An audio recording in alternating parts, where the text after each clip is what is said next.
Alors oui, en fait, je me considère avant tout comme une thérapeute, c'est-à-dire comme quelqu'un qui est là pour accompagner et aider l'autre dans sa recherche personnelle. Donc l'astrologie et la psychogénéalogie sont les deux outils que j'utilise. Donc elles sont en effet toutes les deux, je trouve, assez complémentaires, puisque l'astrologie va se baser donc sur le thème natal et va être axée sur tout le potentiel en fait de la personne qu'elle peut découvrir à travers son thème natal. Et la psychogénéalogie va placer la personne dans son contexte familial, parce qu'en effet, on arrive avec ce qu'on est et tous nos potentiels, mais finalement, on peut se poser la question de qu'est-ce qu'on va faire de tous nos potentiels aussi, et ramener dans la famille, c'est là aussi où l'environnement familial va jouer un rôle très important.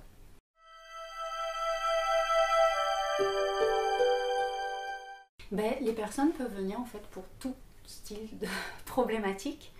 C'est-à-dire, il y a des personnes qui peuvent venir par exemple uniquement en astrologie pour monter le thème natal parce qu'ils ont envie de faire connaissance avec eux-mêmes, parce que c'est vraiment un outil extrêmement précieux pour aller en profondeur se découvrir. Il y a des personnes qui vont venir avec une problématique précise d'ordre émotionnel, d'ordre professionnel, d'ordre psychologique. Et à ce moment-là, on va rentrer dans le thème autour de cette problématique.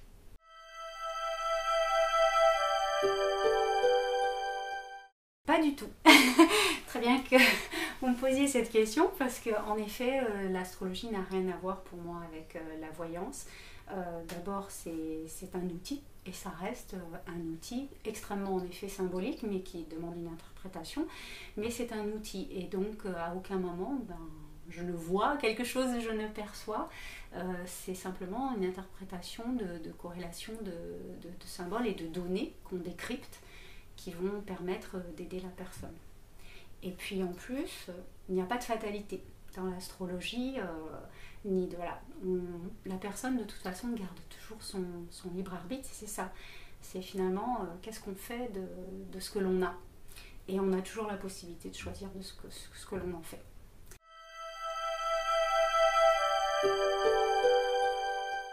C'est la grande question posée autour de l'astrologie, et que je me suis moi-même posée d'ailleurs quand j'ai commencé l'étude et la pratique de l'astrologie. Et une question qui est forcément assez difficile à répondre, dans le sens que le thème natal va en effet découvrir énormément de choses sur la personne, mais que ce soit dans sa façon de fonctionner émotionnellement, professionnellement, dans son intimité, dans sa relation aux autres, dans sa relation à elle-même aussi, dans ce qu'elle se dit à elle-même finalement. C'est clair que ces données-là, elles sont indiquées par l'astrologie comme un très gros potentiel. Mais parler de destinée, je dirais non, parce que s'il y a un chemin pour lequel l'âme vient probablement, il n'est pas tout tracé. Et justement, quand on arrive dans une famille, et toutes les rencontres qu'on va faire au long de sa vie, tout ce qu'on vit, va forcément influencer les choix et la vision qu'on aura soi-même de la vie en fait. Ce qui est important peut-être, c'est de se dire que pour moi, oui, l'astrologie comme outil est intéressant pour donner vraiment un sens profond à la vie que l'on mène, et vers ce quoi chaque individu doit aller, puisque chaque individu est totalement unique.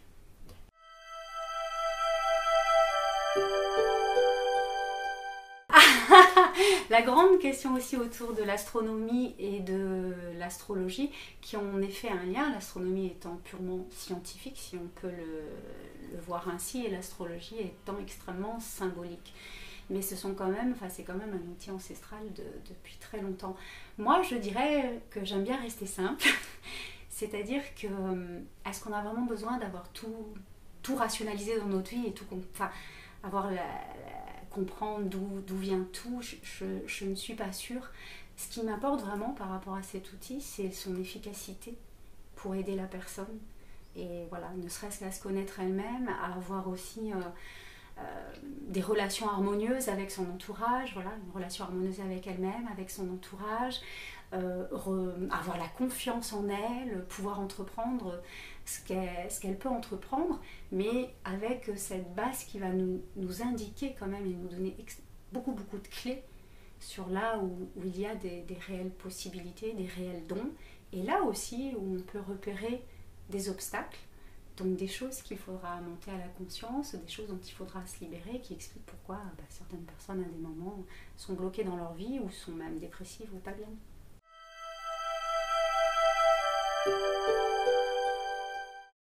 Alors la psychogénéalogie, en effet, c'est déjà, bon, l'individu arrive dans une famille dans laquelle il va prendre une place. C'est vrai qu'on pense qu'on n'arrive pas par hasard, par contre dans une famille on arrive là où on doit arriver et là où cette famille pourra nous aider, quelle que soit la façon dont elle nous aidera à aller vers nous-mêmes, au plus profond de nous-mêmes. Bien sûr, l'inconscient joue beaucoup et là on va rejoindre toute grande thérapie de base, c'est-à-dire qu'on est quand même conditionné et structuré dès l'enfance par ce qu'on vit avec nos parents, avec nos frères et sœurs si on en a, et même après à l'école avec notre entourage qui va s'agrandir de plus en plus.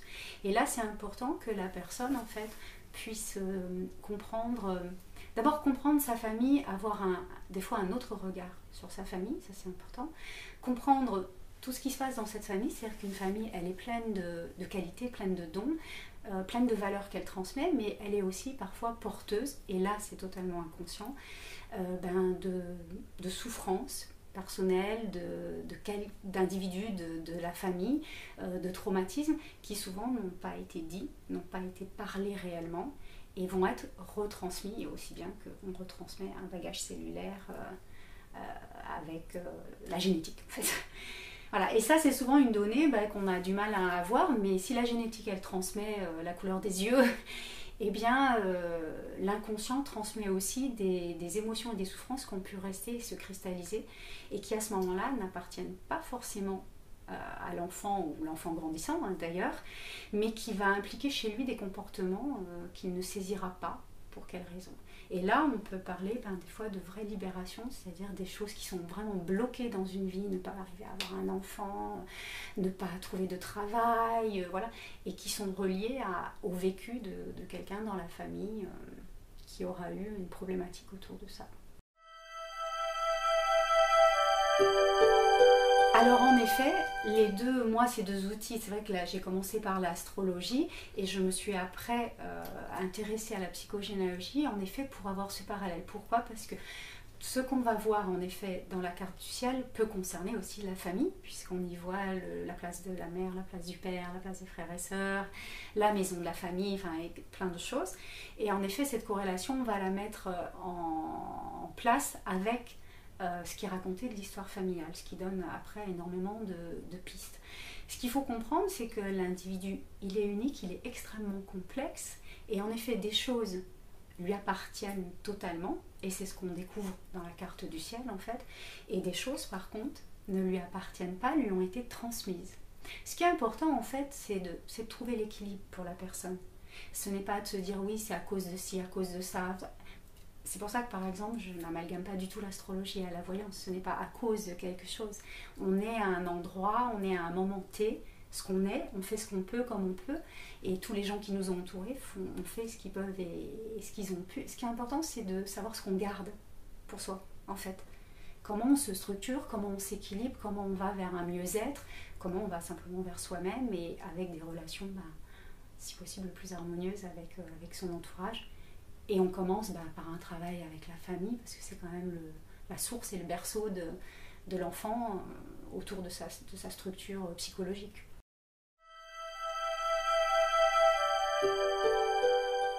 Oui, en effet, c'est pour ça que je dis qu'il n'y a pas de choses préconçues et de fatalité, parce que chacun a toujours le potentiel de se reconstruire s'il a été détruit, de se construire tout simplement s'il a besoin de se construire, d'aller trouver ses potentiels ou de les découvrir parce que des fois on ne lui a pas permis de les découvrir. Mais oui, je suis fondamentalement sûre que l'être humain peut dépasser beaucoup de choses. Et... Oui. aller vers du bien.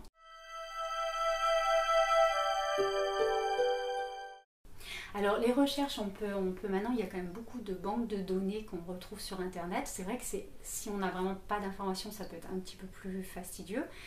Par exemple, si on est né à l'étranger et qu'on ne connaît pas les personnes, il faudrait presque se déplacer dans la ville. En France, c'est sûr que maintenant, il y a vraiment beaucoup de villes qui mettent sur internet. Maintenant, on peut arriver à trouver les actes de naissance, donc avoir vraiment beaucoup d'informations. Ce qu'il faut aussi comprendre, c'est que le travail en psychogénéalogie, des fois il y a des gens, ils sont arrivés à constituer qu'un tout petit bout de leur arbre et c'est déjà suffisant pour faire le début d'un travail, sachant que de toute façon sur des grosses choses, des non-dits qui n'ont pas été dits, du coup forcément la personne n'a pas l'information et c'est avec un travail psychologique qu'on va arriver à faire remonter des choses et des fois il y a des lapsus révélateurs dans la parole, dans les mots qui sont utilisés et puis avec l'outil de psychogénéalogie qui permet aussi d'entrecouper plein de choses autour des dates de naissance, autour des dates de conception, des prénoms, du langage des oiseaux. Enfin, il y a vraiment, c'est un outil qui est aussi assez riche pour arriver à trouver des subtilités. Dans tous les cas, on peut aussi finir par faire des hypothèses, essayer de s'approcher le plus possible. À partir du moment où les mots seront trouvés justes, normalement la personne pourra se libérer.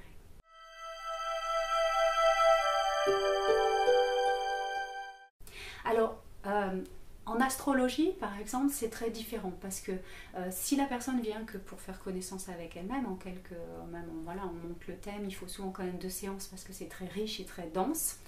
Si on fait de ce que j'appelle l'astrothérapie, c'est-à-dire que là on part sur une thérapie, on aura besoin quand même de peut-être 6 mois pour commencer à vraiment avoir touché les choses les plus importantes. Et la psychogénéalogie, c'est pareil, il faut un petit peu plus de temps, voilà, on monte l'arbre et puis on cherche dans plusieurs directives et puis il faut aussi laisser le temps à l'inconscient justement, à la conscience, à la personne de faire son cheminement. Ce qui est aussi important de comprendre, c'est que la personne, elle doit faire son travail aussi. Le thérapeute, il est vraiment là comme quelqu'un qui accompagne et qui prend soin, en effet, parce qu'on n'arrive pas forcément à faire ce travail à des moments tout seul, surtout quand on est en position où on n'est pas bien, on ne se sent pas bien. Mais la personne doit aussi avoir ce cheminement où elle va travailler vers elle-même. Voilà. Donc, suivant les personnes, ça prend plus ou moins de temps parce que des fois, il y a des mécanismes de défense et de résistance qui peuvent être assez forts. Et c'est pour ça qu'on va pouvoir parler peut-être des fois pour certaines personnes d'aller vers une année de thérapie. Mais pour moi, il n'y a pas de règle réelle. Il y a des gens, des fois, en quelques séances, les choses ont été abordées et on touche vraiment ce qui est important. Et d'autres, eh bien, il faudra en effet un peu plus de séances, mais il n'y a pas de... Voilà.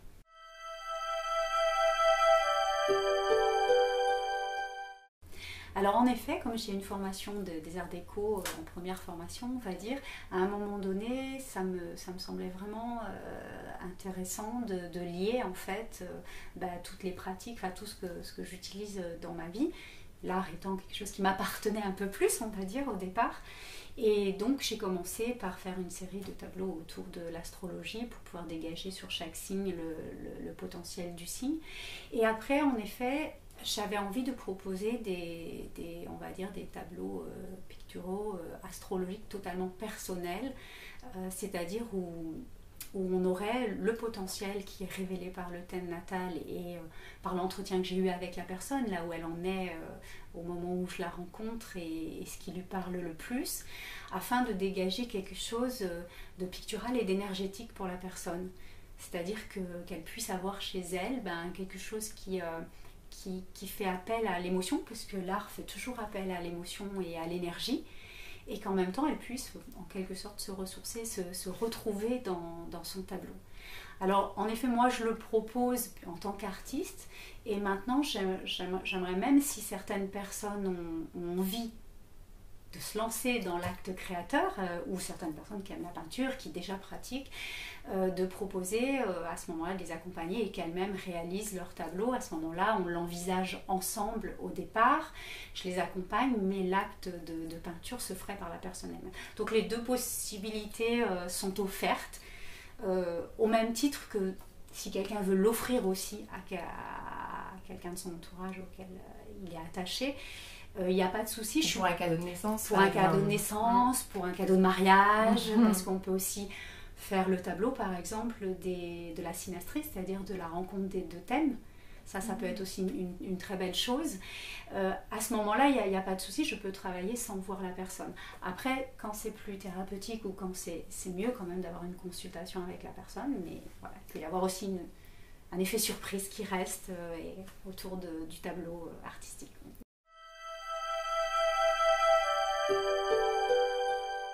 Alors en effet, c'est le travail, ce que je disais, de synastrie qui est possible d'effectuer, c'est-à-dire qu'on analyse à ce moment-là la superposition, on va dire, des deux thèmes, et pour voir en effet quels sera, on va dire, les points forts et les points moins forts dans la rencontre. Ceci dit, j'invite les personnes qui veulent faire cette démarche à être prêtes à la faire et pas du tout dans une optique de voyant, enfin de se dire oui on va me dire que, parce qu'il ne faut pas être justement influencé non plus par la relation, il faut la laisser vivre aussi, voilà, c'est ça qui est important. Très souvent quand on travaille ça, c'est quand il y a une difficulté dans le couple, et pour pouvoir voir comment on va la surmonter, la difficulté, parce que des fois cette difficulté elle va faire référence aussi au vécu de la personne avant qu'elle rencontre la personne qu'elle aime. Et donc des fois il y a besoin de faire un travail finalement, de déblayer un peu le jardin, peut-être que le conjoint va juste activer quelque chose, et c'est dommage que certains couples se séparent, ne sachant pas, voilà, peut-être pour quelles raisons ils se séparent. Et que des fois, il suffit de faire aussi un travail intérieur, une recherche sur soi-même, les deux personnes, si elles en ont vraiment envie ensemble, pour dénouer aussi finalement des situations qui peuvent paraître un petit peu conflictuelles au départ. Après, c'est sûr, on voit aussi tout le beau potentiel et l'énergie qui peut circuler entre ces deux personnes, comment elles peuvent s'entraider, où elles vont s'entendre le mieux, dans quel domaine, voilà. Oui, sur vraiment l'acte de thérapie, avec l'expérience et puis surtout voilà, le cheminement que j'ai fait, il me semble que la première grande qualité d'un thérapeute, c'est la bienveillance, et ça j'y tiens énormément. Les gens doivent venir sans se sentir jugés, il doit y avoir cette bienveillance et cette confiance qui circule avec la personne. Et après, je dirais que si chaque thérapeute ou chaque personne dans son métier aborde d'abord une théorie, qu'elle soit livresque ou qu'elle soit par formation, ce qui reste après le plus important, c'est l'expérience de vie que cette personne aussi, que le thérapeute aura pour pouvoir appréhender au mieux chaque situation pour chaque personne.